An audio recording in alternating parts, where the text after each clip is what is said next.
Hello friends and welcome to Figure Study, where I am hungry for G1 Transformers.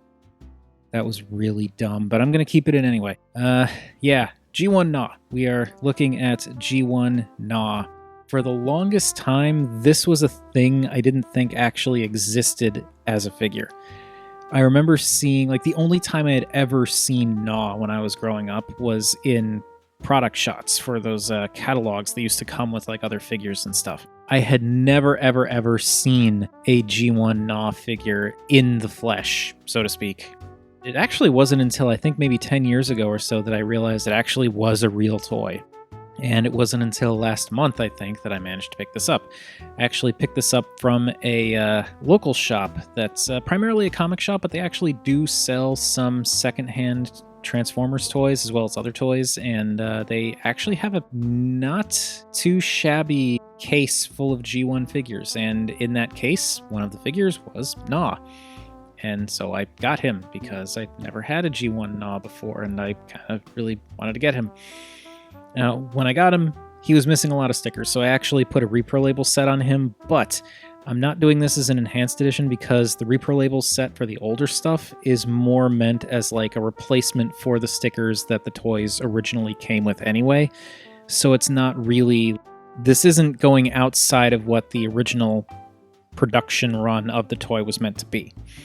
These stickers are designed to be close to, if not almost imperceptible when compared to the original stickers. So yeah, we're just looking at him as G1 Gnaw, but for the sake of just being thorough, I do want to state again that the stickers on him, with one exception, which I will point out when we get to robot mode, all the stickers on Gnaw here are repro labels.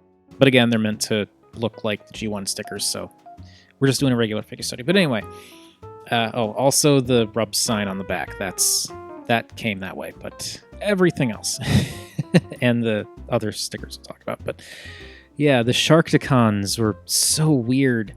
They're just like these bulbous anglerfish piranha things. I don't even really get where the shark came from. I mean, obviously 80s, they just went a little wacky with things, but there's nothing really about this that says shark. I guess you could say the dorsal fin, but that's way more fins, rear fins, than a shark would actually have. Also, sharks aren't normally this bulbous, they don't have spiked mace tails, and they can't walk on land.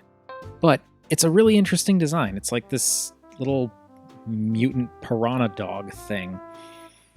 And it's so weird, and he's got these enormous eyes. It's almost frog-like. It's a little bit of paint scratching there, but it's an old toy. And looking closer here, you can see there's actually some nice detailing. And for some reason, some green discoloration there.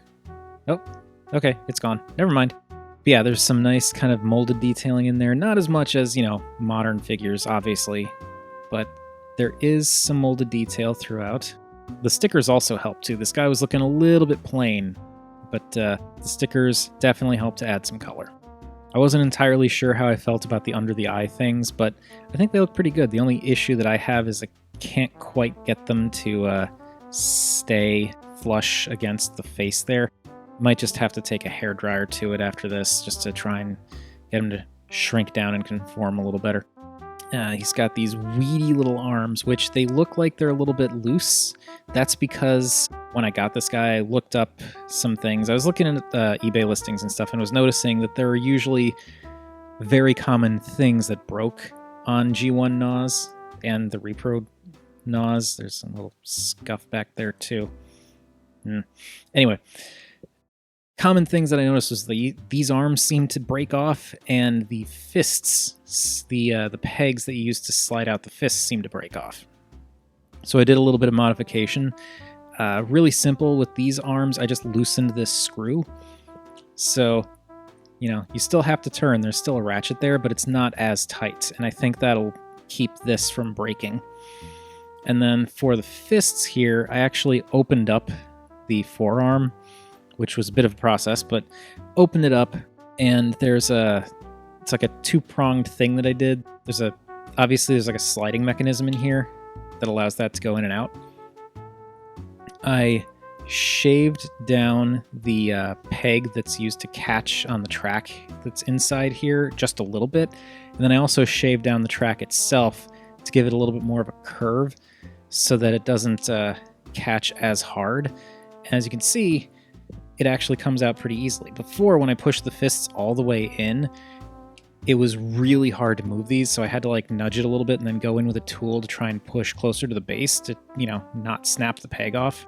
But that worked wonders. I went in a little too hard on this fist, so you can see it kind of does that. I need to open it up again. I just haven't taken the time, but I need to open it up again and just thicken things up a little bit. Some mild minor modifications to Gnaw. Anyway, we're supposed to be talking about the aesthetics of this thing, and my goodness, the aesthetics on this thing are weird. As I said, it's like a bulbous piranha dog. It actually does have more of a bulldog face. But it's interesting. It is really interesting. I like the mix of colors here, where you've got the gray with the really bright turquoise, a couple of different shades of purple. I'm not entirely sure if this is like how the toy was meant to be, or if this was meant to be closer to this and it's just something is faded over time, or if it's like paint being off. I don't really know, but it is an interesting design, and it is just a bulbous weirdo with a club tail. But it's fun. It's not something that I would ever want to army build, but it's a weird, fun little thing with more detailing than I'd expect. And really the only reason I don't keep him in this mode when I have him on display is because it takes up more shelf space, because he's, leaning forward and it's just got a larger overall footprint presence on the shelf, and space is kind of at a premium right now, so Gnaw's got to stay in robot mode on the shelf. But yeah, this looks ridiculous, but in the best possible way. Anyway, one thing that might be surprising, which was surprising to me at least, is the fact that G1 Gnaw is actually pretty darn big. This is a big Sharkticon compared to, say, a more standard deluxe size. In comparison to something a little more era appropriate, he could eat G1 Bumblebee. And here we have the sci-fi original movie Sharkticon vs. Duck Tank. Alright, with all the size comparisons out of the way, let's transform this guy, and because he is a simple G1 toy, we are going to do it not sped up. So, I'm going to yank off his little club tail here. I'll deal with that in a minute. Going to move his arms back, and then these hinge back up. And move his arms back a little bit more. So, I didn't think this through, so I'm gonna kind of hinge him back as I move him. Yeah, there we go. I moved him in the wrong direction. That's the problem. So that, and then boom, boom, and there we go. Now his arms are out of the way. Then move these up along the track here. I found that the best way to get these to move without meeting too much resistance is to kind of pull back a little bit like this. And that seems to kind of loosen it up on the track. Because if you try to move forward without doing that, it kind of catches. So just by pulling back just a little bit, it frees it up so you can move it forward and it'll click into place. And then push the little tab to push out the fists and flip the feeties up to just give him a cleaner fist there. And this kind of threw me. Like, I wasn't sure how best to, which way the fist was supposed to go, because it looks like it should go this way, but if you look at the way it's molded, you've got the finger lines going all the way across there, whereas here it looks like you have an actual thumb, but then that could be the back of the hand, so maybe it is supposed to be that way, but then these stick out a little bit, kind of like the fingers are curled forward, so yeah. I just do it that way. Plus it hides the screws. This thing, it's loose, so I don't really need to do anything too extreme there. It just falls forward on its own. And fold those up, rotate it around, and since this fist is the loose one, that's the one that I peg his club into because it'll just keep the fist from sliding back. Now, pull down the legs. Let's just slide right out, fold down the feet. I really wish he had heels, because he needs them. He really does. He does not have them, though. But there we've got that. And can hinge this jaw back. You can see it's on kind of this hinged mechanism up here and here. And also want to keep these out of the way so that it can just go all the way back. And then and fold them back the rest of the way. And lastly, fold down the lower jaw to reveal the face. And there we have one of the doofiest G1 Transformers in existence, G1 Gnaw. And he is really, really doofy, but I do kind of adore him for being so doofy.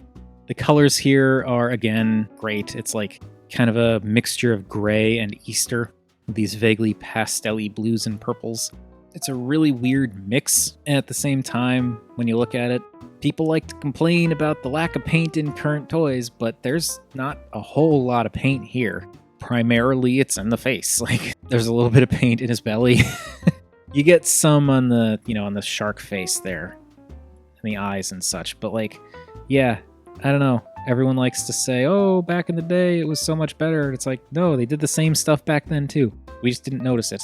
But anyway, this is cool. I like how the shark mouth just opens up and reveals this goofy-looking head. The distribution of the colors is pretty nice. They're a weird combination, but they do kind of work in terms of, gaudy 80s stuff. And he's incredibly awkward-looking, but I do love him. Now, what I was saying before about there being other stickers that aren't repro labels, it's these stickers here on his belly. Those are not repro labels. Those are the original stickers that came on the figure. But I might remove them in the future, might not, and then replace them with repro labels. I don't really think they need replacing because they're in a pretty decent condition. So I just kind of left them as is. And in terms of other detailing, you can see that while simple, he does have some nice robotic detailing on the legs there. They do look like robot legs. Some nice robotic-y lines on the stomach.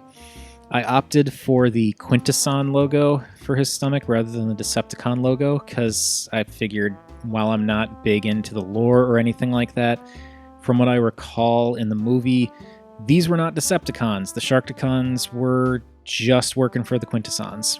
Which is funny that I can say that because I've never actually seen the 80s whatever movie.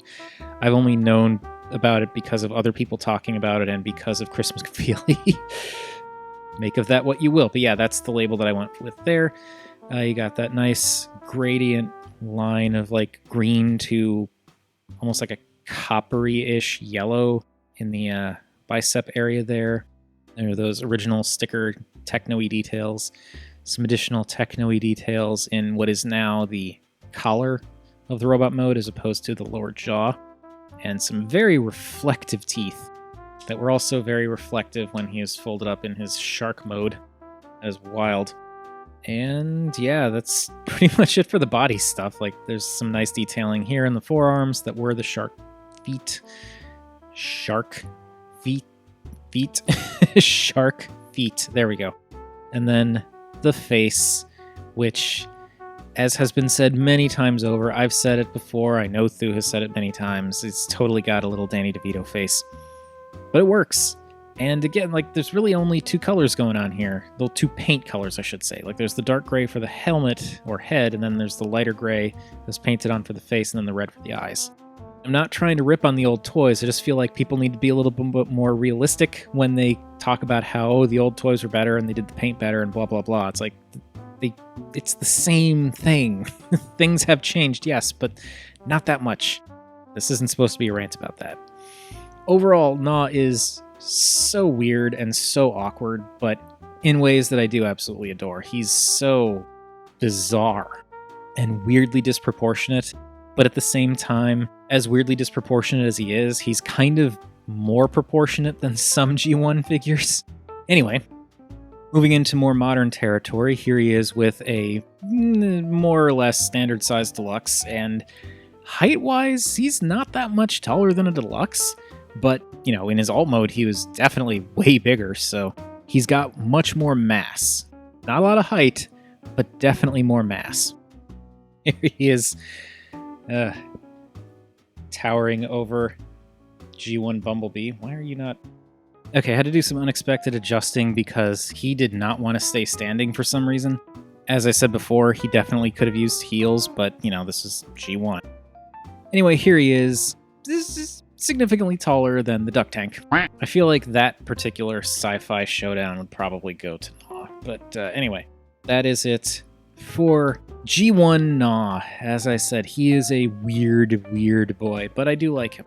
Kind of gaudy, but then a fair number of G1 stuff was gaudy, and oh boy, do I have some G1 stuff I'm really looking forward to talking about. But that is for another day. For now, that is going to do it for G1 Gnaw. What do you all think of this guy?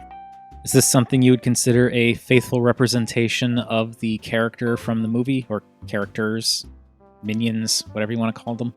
Do you have a preference, Decepticon or Quintesson logo? Whatever your thoughts, because I'm rambling, feel free to chime in down below. I always enjoy hearing from you all. And while you're at it, also feel free to like, subscribe, or if you're feeling generous, you could buy me a coffee. Any of those things would make me a happy Rob. And remember, art is more than meets the eye.